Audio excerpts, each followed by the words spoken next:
is 2005 and 2006. I'll just give you the sort of juiciest fieldwork stories from Angola, from Diamong. It was, as you know, it was very difficult to get out to Lunda, where the diamonds are. It's a sort of generally restricted, only certain travelers are permitted to go out there. Other times, sometimes they'd be shut down completely. There's conventional air service from Luanda to Dundu and Sarimo as well.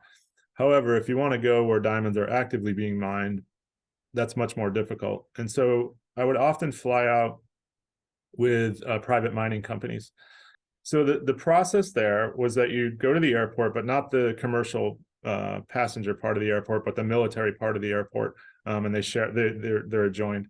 And so in the military part, there'd be these old Ukrainian Antonov planes flown by Russians who had flown them during the civil war in Angola, but who stayed on because they realized they can continue to make money, and there's a demand for these.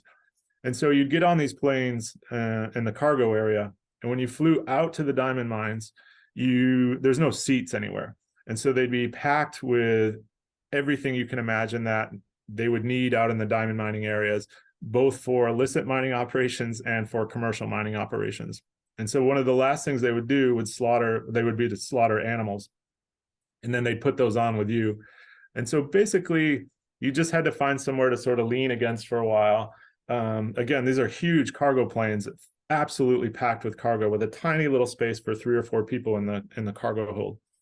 So then the Russians would get on, and keep in mind, it's really, really hot on the tarmac. Then the Russians would get on, and I mean, stereotypical shirts unbuttoned all the way down to here, smoking, swear to God, bottles of vodka, socks pulled up, just caricatures of themselves in a way. And then they'd go up in the cockpit, they'd close the door. And when they close the door, there's no lights, so it's pitch black. And then they'd go up in the cockpit, close that door, and then you couldn't see anything. You couldn't even see your hand. And so then we'd start to ascend. And as you start to ascend, obviously the temperature drops dramatically.